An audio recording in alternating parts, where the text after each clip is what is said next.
bersama dengan Allah. Pintu pertama ini dilalui pada saat seseorang dalam melakukan zikir qalbi, dalam zikir latif. Maka dengan karunia Allah, ia fana, lenyap pandangannya secara lahir, di mana telinga batin mendengar Allah, Allah, Allah.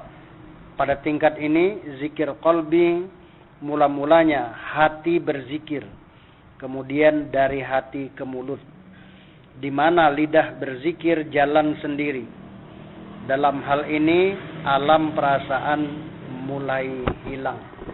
Jadi itulah mati tabi'i.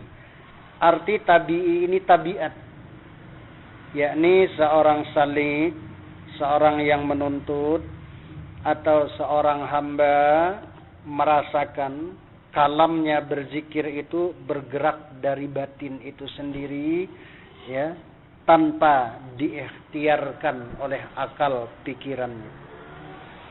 Sebab pada saat seperti ini, akal pikiran mulai tidak berjalan lagi, melainkan terjadi dengan ilham yang tiba-tiba nur ilahi terbit dalam hati yang hadir dengan Allah.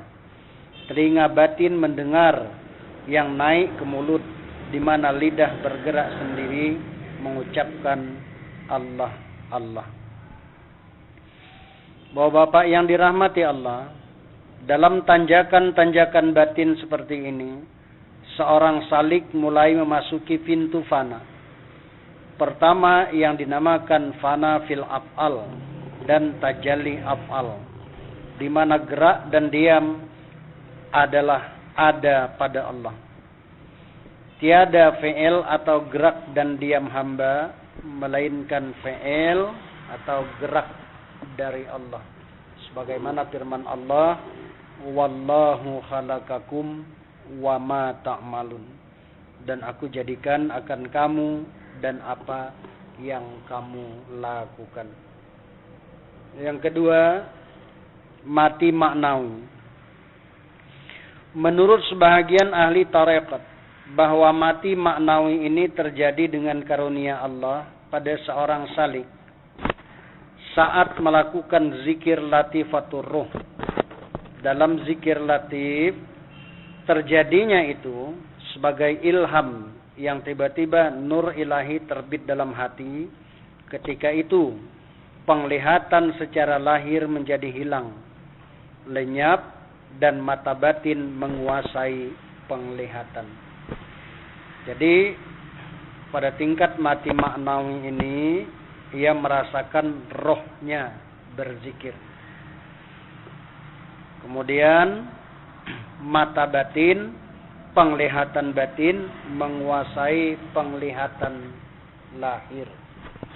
Jadi artinya ia selalu merasakan apa yang ia lihat, bukan matanya yang jahir yang melihat, tapi mata batinlah yang melihat. Atau kita ambil saja begini, penglihatan matanya itu seirama dengan penglihatan hati. Biasanya juga disebut melihat sesuatu, maka ditanggapilah oleh hati. Itulah pengertian mati maknawi. Bapak-bapak yang dirahmati Allah, pada tingkat ini semakin meresap tembus pada diri, di mana zikir sudah terasa, ya, pada seluruh anggota tubuhnya, yakni urat, tulang, darah, daging, sumsum, dan kulit merasakan zikir. Jadi pada saat ini atau pada tingkat di sini, zikir itu tidak lagi bertutur Allah, Allah, tapi Allah berkepanjangan, ya, seperti lampu terpasang. Jadi tandanya hidupnya zikir dan matinya nafsu. Bapak-bapak yang dirahmati Allah, di tingkat ini, di tingkat mati maknawi ini, sifat keinsanan telah lebur, diliputi sifat ketuhanan. Artinya sifat kemanusiaan telah fana. Jadi yang ada adalah sifat ketuhanan, yakni sifat rububiyah. Jadi hamba merasakan sifatnya telah fana dan yang nyata pada dirinya adalah sifat Tuhannya.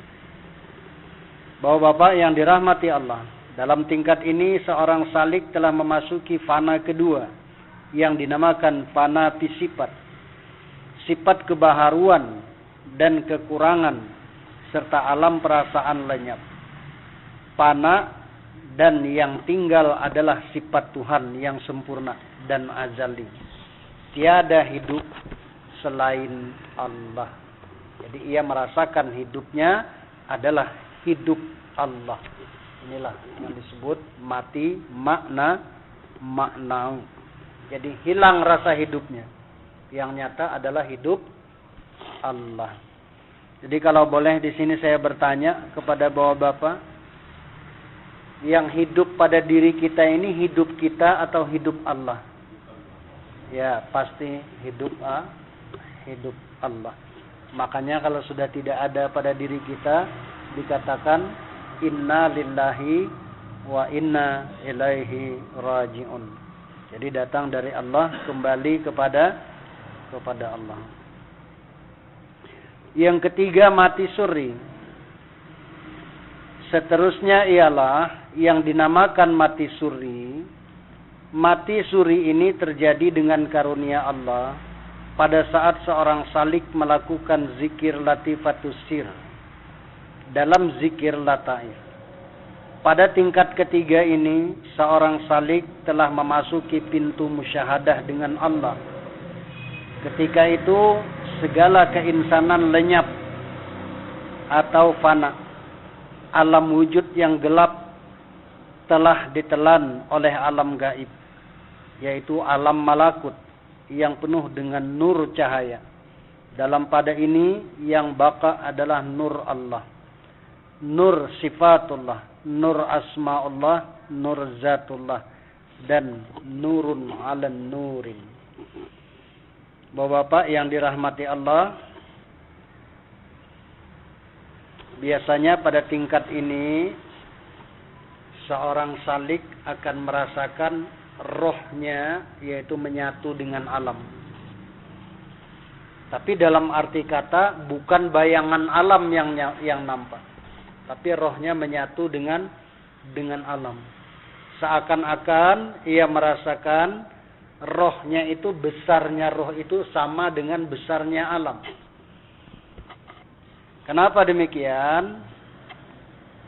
Karena sifat hayatnya telah tabadil, artinya terganti dengan sifat hayatnya Allah. Jadi Allah Maha Besar mengilhamkan kepada seorang hamba yang fana rahasianya, yaitu sirnya, dengan sir Allah menjadi sir Allah, ia akan dapat merasakan betapa besarnya Allah. Ia akan dapat merasakan kemahabesaran Allah. Jadi bapak-bapak yang dirahmati Allah, selama ini kan kita baru menyebut Allah itu maha besar, tapi belum dapat merasakan kemahabesaran Allah itu. Jadi kalau Allah mengilhamkan suatu perasaan kepada sir yang paling dalam, maka seorang hamba dapat merasakan kemahabesaran Allah.